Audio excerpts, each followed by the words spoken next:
Bonjour à tous, je suis très heureuse de vous retrouver aujourd'hui pour une nouvelle vidéo. J'ai réalisé une petite veste légère, donc voilà, pour les temps un peu plus chauds.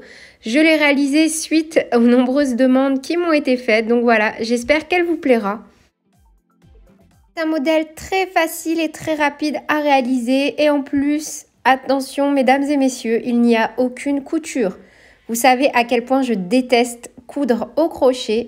Et bien là, je vous garantis qu'il s'agit d'un ouvrage 100% sans couture. N'hésitez pas à me dire dès à présent quelles sont les prochaines vidéos que vous souhaitez que je fasse sur ma chaîne. Et on est parti avec le tutoriel.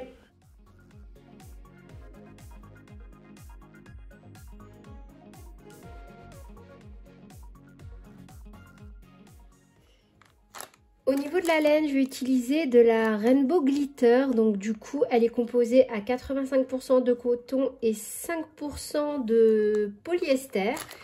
C'est donc de la marque Hobbii. Au niveau des aiguilles, chaque pelote se crochette normalement avec des aiguilles entre 2,5 à 3,5. Moi perso, je vais utiliser un crochet taille numéro 3 et je vais faire en sorte de venir utiliser l'intégralité de mes pelotes ou la quasi-intégralité. Je vais vraiment travailler cet ouvrage en un seul morceau. Je vais essayer de faire aucune couture. Donc voilà, ce sera mon défi. C'est un fil de super belle qualité. Là, quand je le touche, waouh, il se dédouble pas. Au niveau donc du gramme, chaque pelote fait 50 grammes pour environ 160 mètres. Moi, je trouve que c'est pas mal, hein. 50 grammes, 160 mètres, ça... Je vérifierai sur mes autres pelotes de coton, mais là, ça me fait pas mal. Dites-moi ce que vous en pensez en commentaire. J'ai pas l'habitude qu'une pelote de 50 grammes pèse, enfin mesure autant de mètres en général. Ce que j'adore chez Hobbii, c'est vraiment ce petit truc pour nous faciliter la vie. On n'a pas besoin de chercher où est le bout. Du coup, j'ai utilisé 400 grammes de laine et environ 1280 mètres. Il m'a fallu 8 pelotes donc de Rainbow Glitter. C'est une veste qui se travaille en hauteur. En fait, il n'y a aucune couture et on va la travailler comme ceci. Là, on va faire une maille chaînette qui va faire donc la taille de la hauteur que l'on souhaite totale, le devant et le derrière. Moi, je voulais une veste qui mesure 60 cm environ de hauteur. Donc, j'ai fait une maille chaînette de 120 cm. Et pour ça, j'ai réalisé 201 mailles en l'air. J'ai fait 200 plus 1, puisque mon motif est un multiple de 2, plus 1 à la fin. J'ai donc 200 multiples de 2, plus 1, 201. Donc moi, il m'a fallu faire 201 mailles en l'air.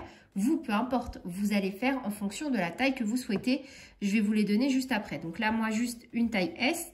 Je suis partie sur 120 cm, sachant que la hauteur là, de la veste ne détermine en rien la taille. Vous pouvez faire plus court, plus long. Là, c'est vraiment la hauteur. En fait, juste, hop, pour être plus clair. Là, ce sera le dos de la veste. Voilà. Et là, la veste, hop, comme ceci.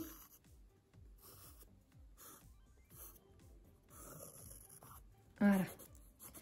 Et en fait, la maille chaînette ici, c'est vraiment la partie de devant et la partie de derrière. Et plus exactement, ça va être le milieu. Mais ça, de toute façon, on va venir le travailler ensemble. Ne vous inquiétez pas. Donc, une fois que vous avez fait votre maille chaînette, vous allez venir crocheter en fait un côté. On va commencer par faire un côté et ensuite, on rattachera notre fil et on fera l'autre côté. Et ça, on va le faire en pas à pas. On va réaliser le motif ensemble en diagramme et ensuite je vais vous mettre, vous avez déjà dans la description de cette vidéo le lien direct et je vais vous mettre dans le petit i en haut à droite, ici, le tuto en pas à pas pour réaliser le point. Je ne pouvais pas le mettre dans cette vidéo sinon elle était beaucoup trop longue et j'aurais pas pu la mettre en ligne en une seule partie. Mais voilà, juste vous cliquez dessus si le diagramme ne vous parle pas et comme ça, vous allez pouvoir faire le point en pas à pas, expliqué pour n'importe quelle dimension. Donc, au niveau de mon motif, j'ai un motif multiple de 2 plus 1. Donc, on va partir sur 1, 2, 3, 4, 5, 6, 7, 8, 9, 10. Là, je viens de faire 10 mailles en l'air, plus 1.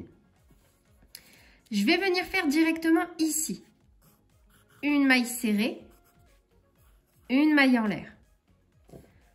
Dans la maille suivante, je vais venir faire 3 brides que je vais rabattre ensemble. Une maille en l'air, 3 brides, pardon, que je viens rabattre ensemble. Une maille en l'air, 3 brides que je viens rabattre ensemble. Une maille en l'air, 3 brides que je viens rabattre ensemble. Une maille en l'air, 3 brides que je viens rabattre ensemble. Et je termine ici par une bride. Donc ça, c'est mon rang numéro 1.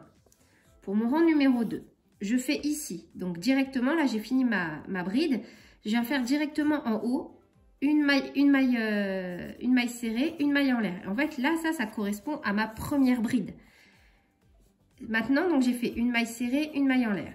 Et à chaque fois que j'aurai un motif, comme ça, un groupe de 3 brides rabattues ensemble, je viendrai faire une maille en l'air par-dessus. Et dès que j'aurai une maille en l'air, ici, je viendrai faire à l'intérieur de cette maille en l'air 3 brides que je rabats ensemble. Une maille en l'air, 3 brides que je rabats ensemble sur la maille en l'air d'en dessous. Une maille en l'air par-dessus mon motif. Et comme ici, j'ai une maille en l'air, je viens faire à l'intérieur un groupe de 3 brides que je rabats ensemble. Une maille en l'air, 3 brides. Et là, ici, à la fin, vu que là, j'ai un groupe et ma bride en dessous, je vais faire une maille en l'air qui correspond donc au groupe que j'ai là. Et je termine par une bride. Le rang numéro 3, c'est comme le rang numéro 1. Et en fait, tous les rangs impairs seront les mêmes. Tous les rangs pairs seront les mêmes. Donc là, juste pour être sûr, on va faire le rang numéro 3 ensemble sur le diagramme. Donc, je vais venir refaire exactement mon rang 1. Donc, je fais une maille serrée, une maille en l'air. Ici, je viens faire un groupe de 3 brides. Là, comme j'ai un motif en dessous, je viens faire une maille en l'air. Et en fait, on alterne comme ça. À chaque fois qu'on a une maille en l'air, on fait un groupe de 3 brides rabattues ensemble. Et dès qu'on a un groupe de 3 brides rabattues ensemble, en dessous, on fait une maille en l'air par-dessus. Vous voyez, c'est super facile. Et là, à la fin, donc, on finit par un groupe de 3 et directement une bride. Donc, comme je vous disais, là, au niveau de la maille chaînette, c'est pas du tout ça qui va déterminer la taille de votre veste. Ça va simplement déterminer la hauteur. Est-ce que vous voulez une veste courte, type boléro, pardon?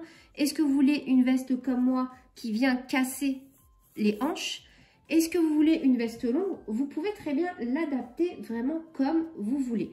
Là, c'est pour la hauteur. Et au niveau de la largeur, donc ce qui va déterminer la taille, c'est vraiment ce qui va se passer ici, le nombre de rangs que vous allez faire. Moi, par exemple, pour un taille S, j'ai réalisé 18 rangs. Et donc, pour ces 18 rangs, pour les 18 rangs, j'ai eu une largeur totale de 44 cm. Donc, soit 22 cm de chaque côté. Donc là, moi, je vais partir du principe que pour une taille S, je vais les mettre. Pour une taille S, il va falloir partir au niveau donc de la largeur totale. De toute façon, que vous allez diviser par 2 hein, si vous voulez savoir combien il va falloir faire sur chaque partie. Là, je ne prends pas en compte les manches. Donc, pour une taille S, j'ai 44 cm. Et moi, j'aime bien, à chaque fois, j'avais trouvé ça en technique et je trouve que c'est plutôt pas mal. Après, si vous en avez une autre, n'hésitez pas à la mettre en commentaire. Je rajoute à chaque fois 2 cm en plus. Donc là, 44. Là, je vais partir sur 46. Là, je vais partir sur 48. Là, je vais partir sur 50. Et là, je vais partir sur 52. Ce ne sont que des mesures indicatifs. N'hésitez pas à adapter. Si vous voulez vraiment quelque chose de plus large, de plus loose, vous agrandissez. Là, le modèle, je l'ai fait assez près du corps quand même.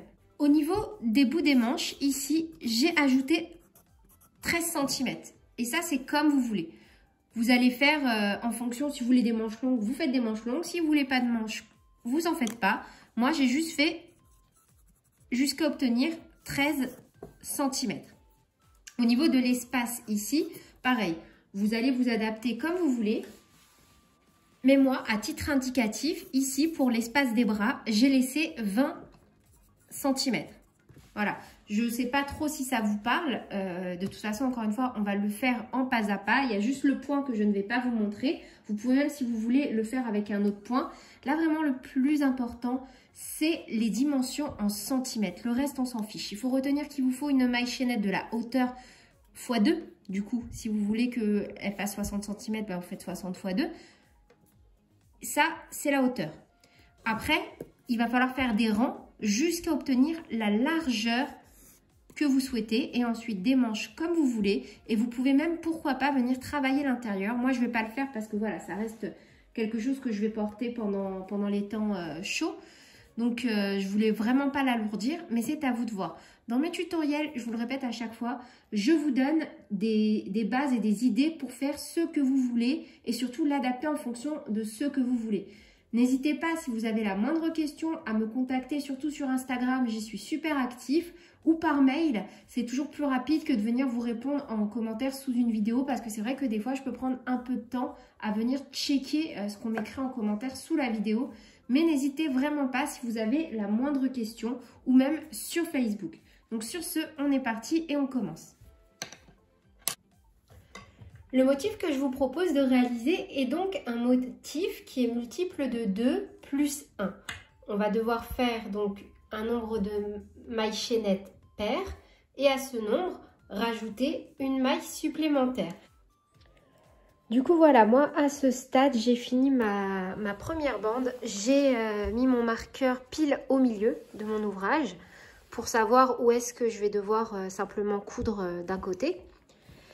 Et donc là, je vais venir rabattre. Donc j'ai fait 2, 4, 6, 8, 10, 12, 14, 16, 18 rangs. Et pour la taille que je réalise, donc je suis arrivée presque à 22 cm. Donc en tirant légèrement dessus ou même plutôt tout pile 22 cm. Et je vais donc juste venir plier. Donc là, vous voyez, j'ai surtout pas coupé mon ouvrage. Hop là. Je viens rabattre comme ceci. Et voilà dans quelle configuration je suis. Donc là, je vais venir mettre un marqueur ici pour laisser l'espace pour mes bras. Et de là, mais on va le faire ensemble, on va venir faire des mailles coulées. Tac, tac, tac, tac, tac, jusqu'à arriver à l'espace qu'on va laisser pour réaliser donc un petit bout de manche ou des manches longues. Ça, après, c'est à vous de voir. Du coup, là, j'ai mis mon marqueur à 18 cm. Vous faites vraiment en fonction de ce que vous souhaitez comme rendu. Moi, je pense que 18 cm, voilà, c'est assez standard. Vous pouvez rajouter après 1 ou 2 cm, voire plus, ça c'est à vous de voir. Moi, après, c'est vous, si vous, enfin, comment vous aimez vous sentir dans vos vêtements. Moi, c'est vrai que je ne supporte pas quand des vêtements en laine que j'ai fait, qui sont assez épais, du coup, en général, me collent à la peau. Ça, pour moi, je peux pas. Donc voilà, mais bon, ça c'est moi que ça regarde. Donc là, j'ai mis mon marqueur entre, comme ceci, deux motifs de chaque côté et on va venir donc réaliser cette partie en faisant des mailles coulées. Du coup, moi aussi à titre indicatif, là il s'agit de mon envers, donc mon avant ce sera l'autre côté et je viens juste d'entamer peu de temps avant d'avoir terminé mon dernier rang, ma 4e pelote. Voilà, si vous souhaitez vous repérer par rapport à la laine également. Et donc on fait une maille en l'air et on va réaliser jusqu'à arriver à notre marqueur que des mailles coulées. Et à chaque fois, on viendra prendre les 2 brins. Donc là, j'ai ma maille en l'air, je pique dans les 2 premiers brins, ici. Et je fais exactement la même chose de l'autre côté. Vous voyez? Hop. Ici.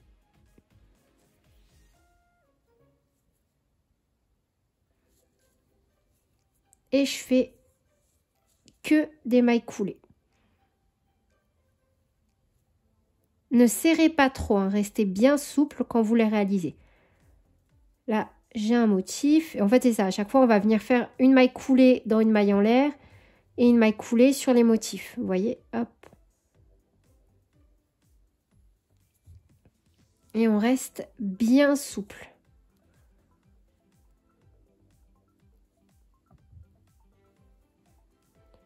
Je pique dans les 2 brins. Je pique dans les 2 brins. Et je fais une maille coulée. Je pique dans les 2 brins de mon motif, de ce côté et de l'autre. Et je fais une maille coulée.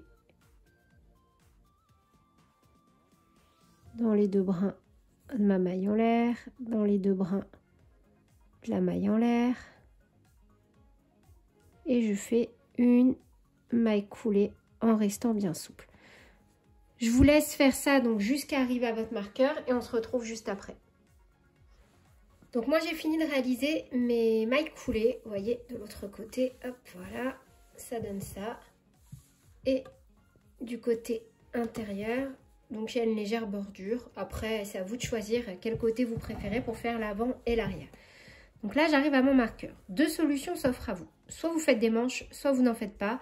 Vous pouvez réaliser les manches de plusieurs façons, donc là moi je vais vous montrer une façon pour faire sans couture. Je vais commencer forcément par enlever mon marqueur. Voilà. Et je vais faire comme si, là en fait, je venais d'arriver au terme d'un rang. Hop. Et ça tombe bien. Donc là, j'ai une maille en l'air, ici, et là j'ai un motif. Vous voyez, une maille en l'air, un motif, une maille en l'air, un motif. Et on va refaire exactement la même chose que ce qu'on a fait, sauf que cette fois-ci, on va le faire en circulaire. Donc, dans ma maille en l'air, ici, je fais directement une maille serrée, un jeté. Je ne viens pas glisser comme ceci. Là, je viens de réaliser ma première bride, mais je ne vais pas faire comme ça. Je vais bien faire mon jeté, sauf que je vais déjà commencer par un motif. Vous voyez, au même endroit. Donc là, c'est comme si je venais de faire une bride que je finis pas, une deuxième que je finis pas et une troisième que je ne finis pas. Un jeté et j'ai mon premier motif. Une maille en l'air, un jeté, je pique dans les 2 brins de la maille en l'air et je viens réaliser un motif.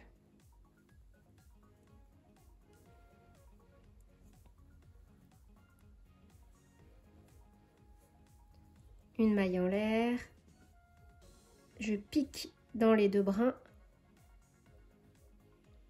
et j'ai réalisé un motif.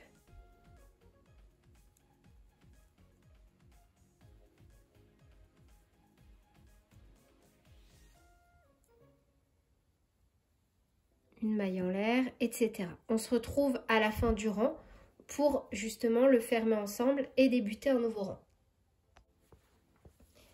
Donc là, voilà, j'arrive à la fin de mon rang. Je vais réaliser un motif. Donc ici.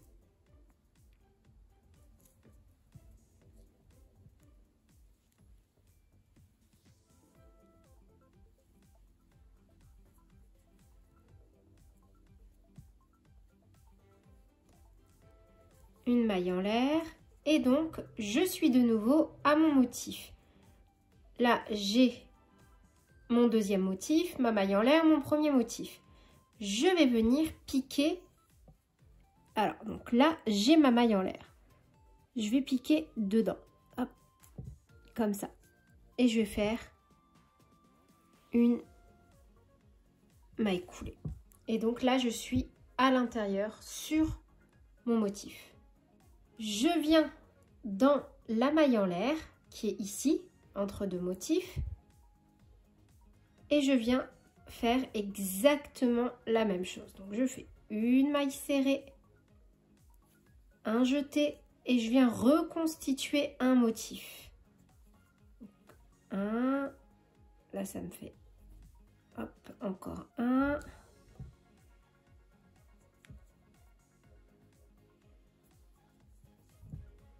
Hop, un jeté et je viens de faire un premier motif. Une maille en l'air et je viens faire de nouveau un motif. Vous voyez, c'est vraiment super facile. 1,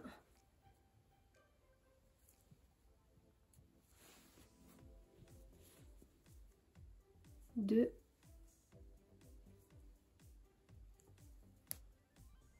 et 3. Une maille en l'air. Et vous allez continuer comme ça autant de rangs que vous le souhaitez. Donc là voilà, moi j'ai réalisé toute ma partie. Donc perso, j'ai fait 1, 2, 3, 4, 5, 6, 7, 8, 9, 10 rangs pour faire ma manche. Et maintenant, je vais venir faire exactement la même chose de l'autre côté.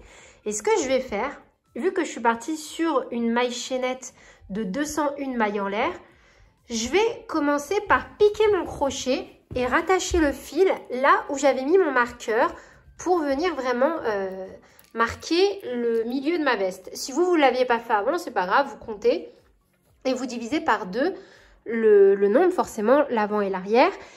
Et une fois que vous êtes pile, donc forcément vous avez une maille supplémentaire, hein, je me rattrape rapidement, on ne va pas la compter. Là on va faire comme si j'avais 200 mailles. Voilà.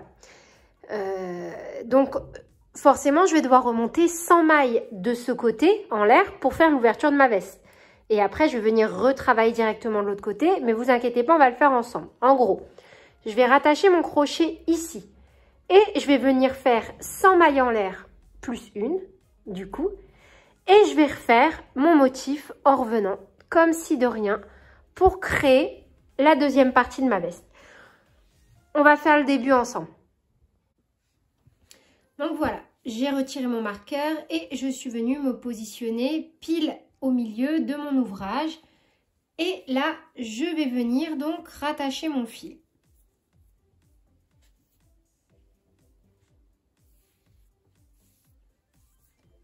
Hop. Donc moi, clairement, là, je suis au niveau de ma 101e maille. Donc je vous ai dit, j'ai monté 201 mailles en l'air pour réaliser mon ouvrage. Et j'ai positionné mon marqueur sur la maille numéro 101. Donc là, je prends mon fil, je le rattache comme ceci, je fais une maille en l'air, je viens réaliser un petit nœud,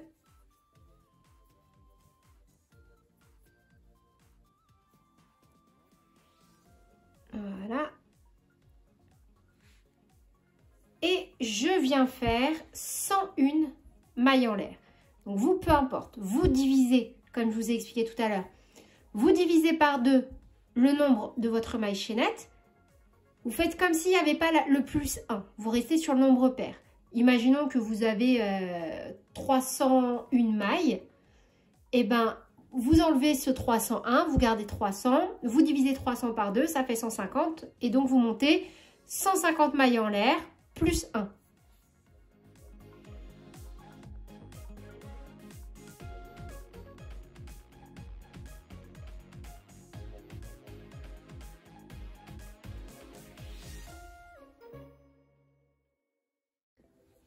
Voilà, j'ai fait ma maille chaînette de 51 mailles en l'air. Et donc, je vais venir regarder de l'autre côté, tout au bout.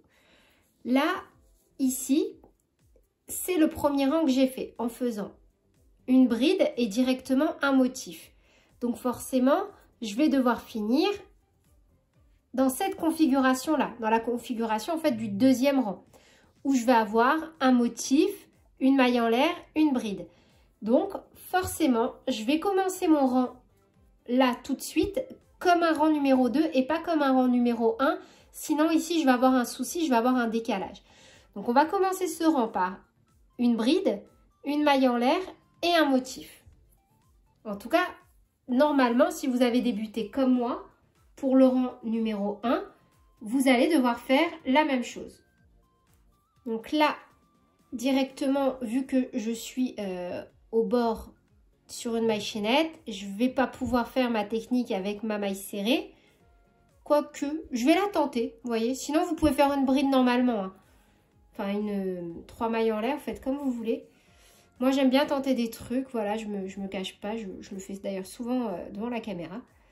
Donc là, je vais tenter ma technique en faisant donc directement une maille serrée là. Mais du coup, je vais devoir bien tenir mon fil. Voilà. Hop. Je vais devoir m'aider. Et hop. Ben voilà. Donc là, j'ai ma maille serrée ici. Une maille en l'air. Donc j'ai ma première bride. Une maille en l'air de nouveau. Je saute une maille et dans la suivante, je viens faire un motif.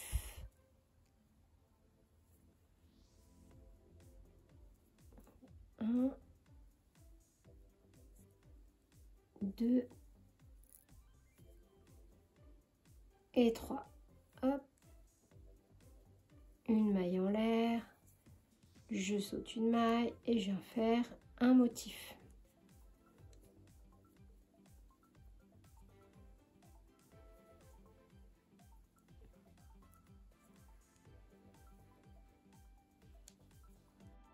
À ce stade, vous avez déjà réalisé la moitié de votre veste. Et en ayant monté votre maille chaînette, maintenant, vous n'avez plus qu'à refaire exactement la même chose de l'autre côté. La maille chaînette que vous venez de rattacher sur votre première partie correspond à l'ouverture donc de votre veste.